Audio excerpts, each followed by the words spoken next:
scarred billionaire no one wants finds love in the woman who saw past his pain. They called him the cold billionaire with a scarred face, the man who never smiled, the tycoon who could buy anything except peace. But behind his calm voice and perfect suits was a secret buried under years of silence. Because once, Alexander Kane had been warm. Once, he had laughed too loud, dreamed too big, and trusted too easily. Until the night that took everything away. He was 18, the world at his feet, his future shining like city lights. That night, he and his 3 best friends, Liam, Troy, and Miles, had been celebrating graduation. The music was loud. The air smelled of freedom and cheap cologne, and youth made them feel invincible. But the rain came fast, heavy, merciless. Liam, his oldest friend, had insisted on driving. "I'm fine," he said, grinning, half drunk but confident.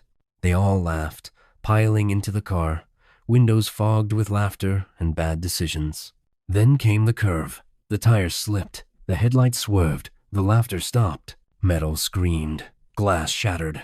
The world turned upside down. When Alexander opened his eyes, he was hanging between life and death. Blood ran down his face, the smell of gasoline thick in the air. He crawled from the wreckage, screaming his friends' names, but there was no answer.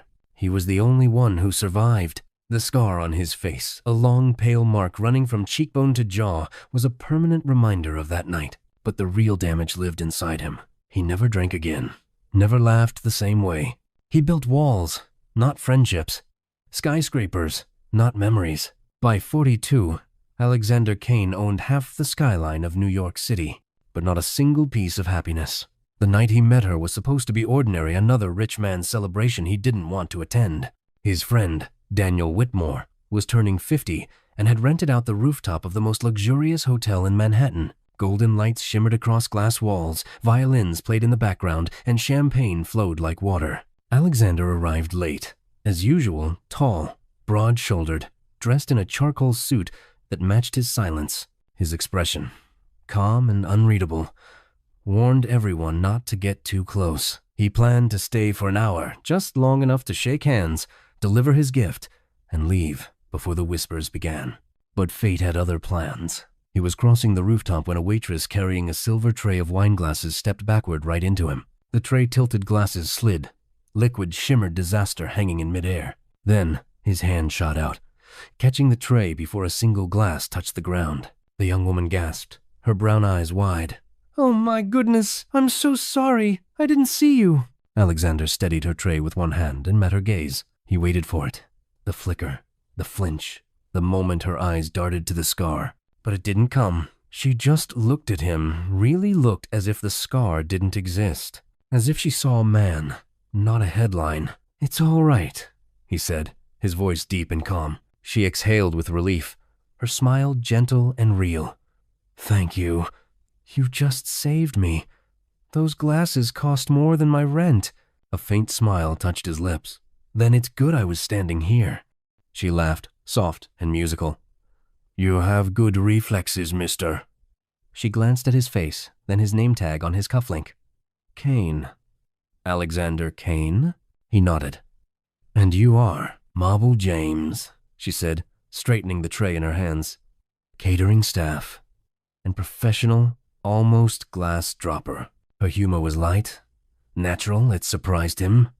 Most people became stiff around him. She didn't. "Maybe next time," he said evenly. "I should carry the drinks. Only if you're ready to wear them," she teased, flashing a small grin.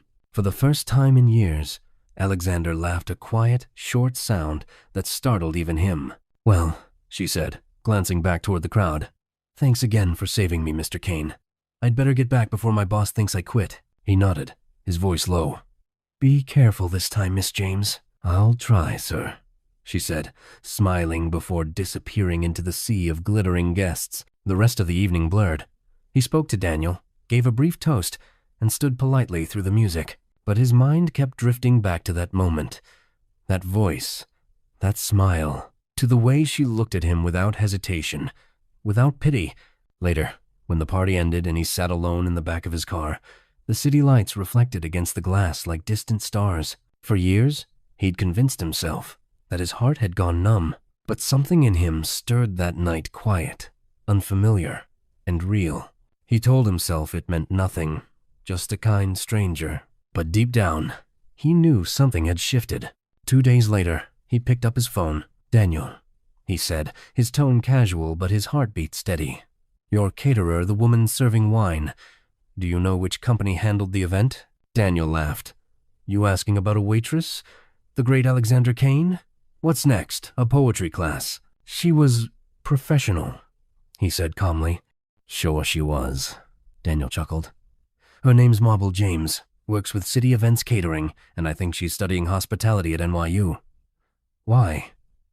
You planning another event?" "Something like that," Alexander murmured. 3 days later, he made sure City Events was hired for his foundation's charity gala. And when the night arrived, there she was again. Marble James, hair pulled back neatly, tray in hand, that same gentle glow about her. When their eyes met, she blinked in surprise. "You, again?" "Fate has a strange sense of humor," he said, his voice softer than usual. Marble smiled. "Or maybe it's giving me a second chance not to drop your glasses." He chuckled quietly. "Then I'm glad you showed up." Their eyes lingered, and for the first time in years, the man the world called the cold billionaire felt something warm stir deep inside his chest. That night, as Marble moved through the crowd serving guests, Alexander found himself watching her more than he should have. Every laugh, every gesture, every kindness she offered, it all seemed to reach the part of him he thought had died long ago. He didn't know it yet, but that simple moment, the one where she almost fell, was the beginning of something beautiful. Something that would melt the ice around his heart and teach him that even the most broken souls can still fall in love. For days after the gala, Alexander Kane couldn't stop thinking about her, the girl with soft eyes and the smile that didn't look away. But the more he thought of her, the more his insecurities returned. Old wounds clawing their way to the surface, like ghosts he thought he'd buried long ago. He stood before the mirror one morning, freshly shaven, tailored suit, pressed to perfection. And yet, all he saw was the scar, that long, pale mark running from his cheekbone to his jaw, a reminder of everything he'd lost and everything he'd never be again. No matter how many buildings he owned, how much money filled his accounts, how many awards lined his walls, he could never buy back his confidence. He had tried to love again once, twice, maybe more. Beautiful women. Elegant, polished, perfect on paper. But they had never stayed. They smiled for the cameras, whispered sweet words, took the gifts, and eventually left. One of them had even said it to his face. "You're kind, Alexander," she'd told him. "But your world feels sad. I can't live in shadows." He never forgot those words. That's when he stopped trying, stopped believing anyone could look past the scar, past the money, past the walls. He told himself love was a weakness, and loneliness was safer, until Marble James came along, and with one smile, everything started to feel dangerous again. A few days later, fate decided to play its part. It was late afternoon. The city buzzed with a soft hum of traffic and chatter. Alexander slipped quietly into a small corner coffee shop on Fifth Avenue, one of the few places where no one recognized him, where he could just be a man with a newspaper and a cup of black coffee. He sat by the window, half hidden behind the morning headlines. He was reading without really seeing when he heard a voice, warm, familiar, like sunlight in winter. "Hey, stranger." He froze. He didn't need to look up to know. He knew that voice. He turned slowly, and there she was, Marble, standing right in front of him, wearing a cream-colored sweater, curls falling loosely around her face. Her eyes were bright, her smile playful. "It's been a while," she said, tilting her head.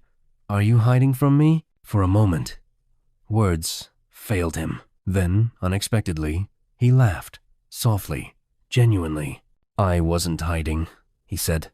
"Just having coffee." "Oh, really?" she teased. "Because it kind of looked like you were trying to disappear into that newspaper." He folded it and set it aside, his eyes still on her. "You caught me." "Good," she said, grinning. "I was beginning to think you only existed at fancy galas." He smiled faintly. You found me at the only place in Manhattan where I can breathe. She nodded. Then I'll let you breathe. But maybe you could buy me a coffee first? He hesitated only a second before saying, better idea. Dinner. Tonight. Her brows lifted, surprised. Dinner. That escalated quickly. He smiled that rare, quiet smile that reached his eyes. I owe you one for nearly drowning you in wine. She laughed softly. Fair point. All right. Dinner it is. That evening, Alexander arrived early. The restaurant was cozy, intimate, soft jazz playing, candles flickering between them. When Marble walked in, wearing a simple black dress that flowed as she moved, he forgot the scar, the noise, the fear, everything. You look beautiful, he said before he could stop himself. She smiled. Thank you. You clean up pretty nicely too, Mr. Kane. He chuckled, looking down. You might be the only person who's ever said that and meant it. Her eyes softened. Then you haven't been listening to the right people? Dinner came and went, but neither of them cared about the food. They talked about life, about dreams, about everything in between. She told him about growing up in Brooklyn, about her love for photography, about how she worked 2 jobs just to afford her classes.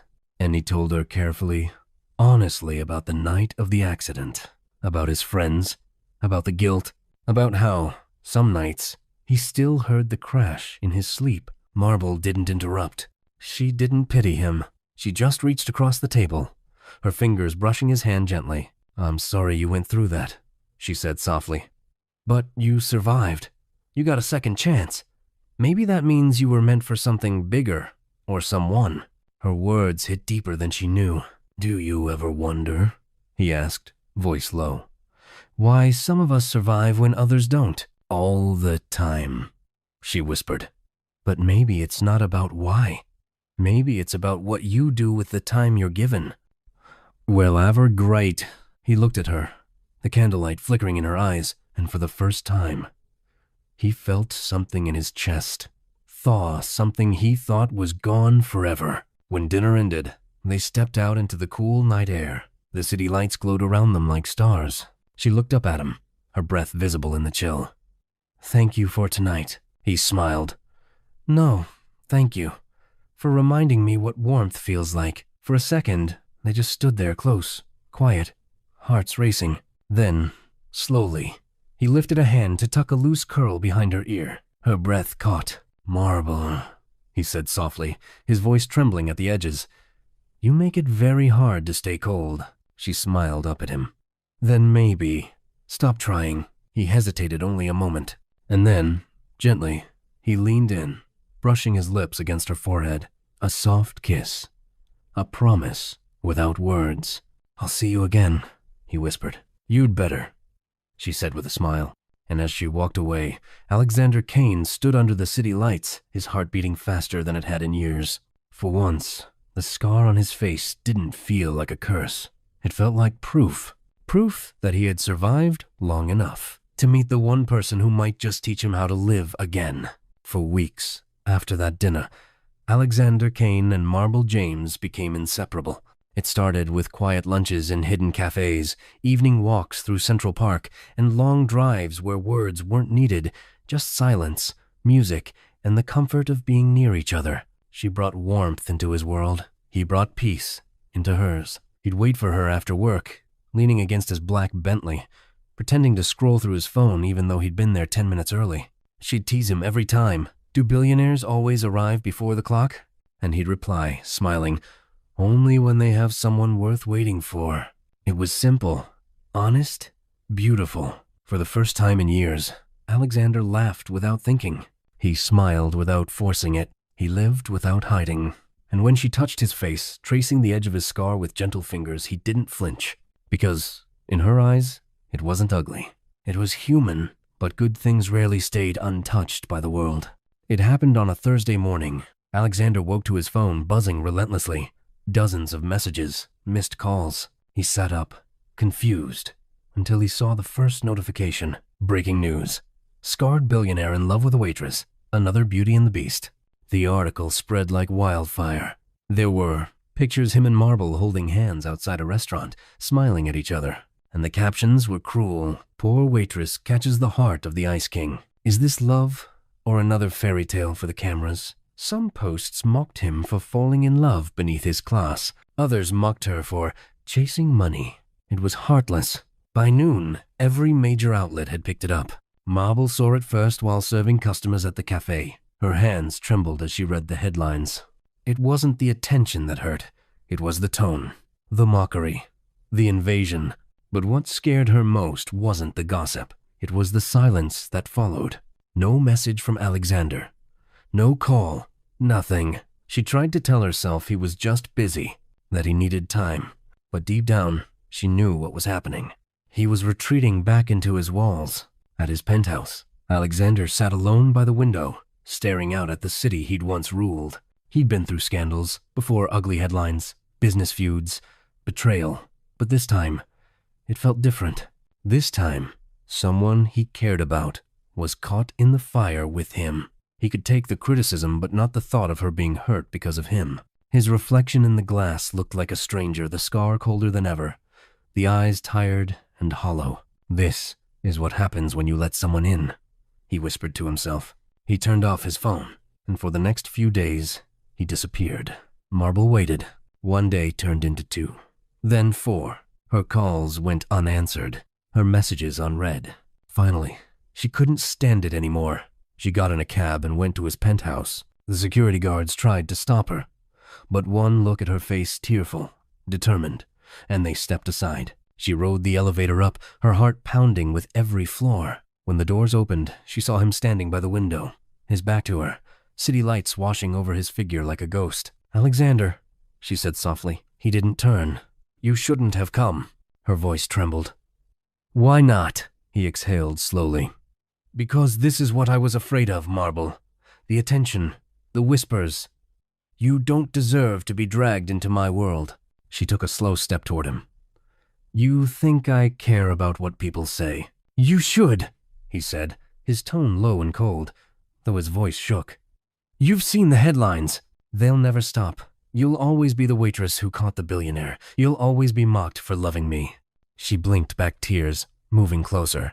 "And you think I'm here for your money?" He finally turned, then his eyes tired, full of guilt. "No, I know you're not. That's what makes this so hard. You're the first person who's ever loved me without asking for anything, and I can't stand the thought of you being hurt because of me." Her voice broke. "Then let me decide what I can stand, Alexander." She stepped closer, her hands trembling as she touched his arm. "You talk about your scars like they're curses, but don't you see? They're proof that you lived through the fire. You didn't break. You became stronger, kinder, more human." He closed his eyes, her words sinking into the cracks of his heart. She continued, her voice trembling but strong. "I love you, not your money, not your name, not your empire. I love the man who still holds doors open for strangers. The man who laughs when he thinks no one's watching. The man who looks at me like I'm the only thing that makes sense." Her eyes filled with tears. "I love your scars, Alexander, because they're part of the story that made you who you are." He finally met her gaze and saw it. The truth, the love, the certainty he'd been running from all his life. Slowly, he reached out, his hand cupping her cheek. "Marble, you can't imagine how long I've waited to hear that." "Then stop waiting," she whispered. His thumb brushed away a tear, and then he kissed her softly at first, then deeper, as if all the loneliness, all the fear, all the walls crumbled in that single breath. When they pulled apart, he rested his forehead against hers. "I love you too," he murmured. "More than I ever thought I could love anything." She smiled through her tears. "Good, because you're stuck with me now." He laughed quietly, freely, the kind of laugh that only came when the storm had finally passed. And as he held her in his arms, the world outside could whisper all it wanted. Because for once, Alexander Kane didn't care. He was no longer the cold billionaire with a scarred face. He was just a man loved completely, and finally whole. It had been 2 weeks since the world had tried to tear them apart. 2 weeks since cruel headlines and whispers had tried to turn their love into a story for others to judge. But love, real love, always finds its way through the noise. For Alexander Kane, life felt different now. He no longer cared about magazine covers, shareholders, or whispered rumors. He cared about the sound of Marble's laughter when she cooked in his kitchen. The way she left little notes on his desk that said things like, "Don't forget to smile today." He cared about her peace, the kind of peace that made even the coldest rooms feel warm. So when he saw how exhausted she looked one morning, trying to hide her weariness behind a soft smile, he made a quiet decision. "Pack a bag," he told her as he walked into the living room. She blinked, confused. Pack a bag? For what? He smiled, that rare, mischievous smile that only she could draw out of him. For an escape. By sunset, they were in the air. His private jet hummed gently above the clouds, the city shrinking beneath them until it disappeared completely. Marble leaned against the window, wide-eyed, as golden light poured across her face. "Alexander," she whispered. "Where are we going?" He turned toward her, his gaze soft. "Somewhere quiet. Somewhere the world can't find us." She laughed, brushing her fingers through her hair. "You're being mysterious again." He reached for her hand, his thumb tracing slow circles against her skin. "It's a surprise, but I promise, you'll love it." And she did. When the plane landed hours later, they stepped out into warm island air. The sky was painted with orange and pink, the sea whispering gently against the sand. Palm trees swayed in the breeze, and the scent of salt and flowers filled the air. Marble looked around, her eyes shining. "Alexander, this place is beautiful." "It's ours," he said quietly. They spent the next few days walking barefoot along the beach, laughing like two people who had finally escaped the weight of the world. He cooked breakfast for her one morning badly, and she laughed until she cried when he burned the toast. He didn't care. Hearing her laugh was worth every mistake. They watched the sunrise together, her head resting on his shoulder, his hand holding hers. And in those moments, words weren't needed. But Alexander had one more surprise. On their fourth night, as the sun began to set, he asked her to walk with him to the far end of the beach. The sand was cool beneath their feet, the horizon glowing with the last light of day. And there, under a simple arch made of driftwood and flowers, stood a small table, 2 candles flickering in the breeze, and a tiny velvet box resting between them. Marble froze, her breath catching in her throat. Alexander. He turned to her, his heart pounding. He'd faced boardrooms, investors, and billion-dollar deals, but nothing had ever made his hands tremble like this. "Marble," he said softly, his voice thick with emotion. "When I met you, I was a man who'd forgotten what it meant to be seen.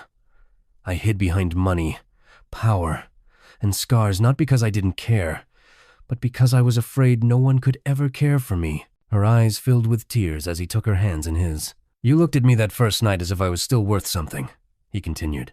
"And for the first time in years, I believed it. You saw the man behind the scar, and somehow, you loved him." He opened the box, revealing a delicate diamond ring that caught the sunset light. "So I'm asking you," he whispered, his voice trembling, "to let me spend the rest of my life proving that your love saved me. Marble James, will you marry me?" For a moment, she couldn't speak. Tears spilled down her cheeks as she nodded. "Yes," she breathed, her voice shaking. "1,000 times, yes." He slipped the ring onto her finger, his hands trembling, and then he drew her into his arms. She rested her head against his chest, feeling the steady rhythm of his heart, the sound of waves and wind around them. When he kissed her forehead, it wasn't grand or dramatic, it was soft, grateful, full of the kind of love that doesn't need an audience. They married the next day quietly, barefoot on the sand, with only the sea as their witness. She wore a simple white sundress, and he wore a light linen shirt. No cameras, no headlines, just laughter, tears, and vows whispered under a golden sky. When he said, "I do," his voice broke not from fear, but from the overwhelming joy of finally belonging to someone who loved him completely. And when she said, "I do," she smiled through happy tears and whispered, "You'll never be alone again." They sealed it with a gentle kiss, and for the first time in his life, Alexander Kane felt whole. When they returned to New York a week later, the city buzzed with headlines again, but this time, they didn't sting. "The Ice King finds his queen. Billionaire marries his true love in secret island ceremony." He smiled as he read them, his arm wrapped around her waist. Because for once, the story wasn't about pity or curiosity. It was about love, real, imperfect, beautiful love. That night, they stood by the window of their penthouse, the skyline glittering like 1,000 stars. Marble leaned against him, her head resting on his chest. "Mr. Kane," she whispered teasingly, "how does it feel to be a married man?" He smiled, pressing a kiss to her hair. "Strange and perfect." She laughed softly. "And what does your heart say?" He turned her gently to face him, his eyes warm and unguarded. "It says I love you, Mrs. Kane. More every single day." She smiled, her fingers tracing the faint line of his scar now healed, almost fading, yet forever a part of him. "And I love you," she whispered. "Beyond every scar, beyond every storm." Outside, the city lights flickered like fireflies. Inside, their hearts beat in perfect rhythm, two souls who had found home in each other. And in that quiet moment, surrounded by love, laughter, and peace, Alexander Kane, once the cold billionaire with a scarred face, became simply a man who had finally found forever. A year later, the whispers had faded, the headlines were gone, and in their place came laughter, the gentle kind that fills a home with warmth. The Kane estate no longer echoed with silence, but with the soft giggles of twins. A boy and a girl, Ethan and Ilara. They were the living proof of a love that had survived everything. Most evenings, Alexander would stand by the nursery door, watching Marble hum softly as she rocked their babies to sleep. The sunset would spill through the curtains, painting her in gold. And every time, his heart would whisper the same truth. He was no longer broken.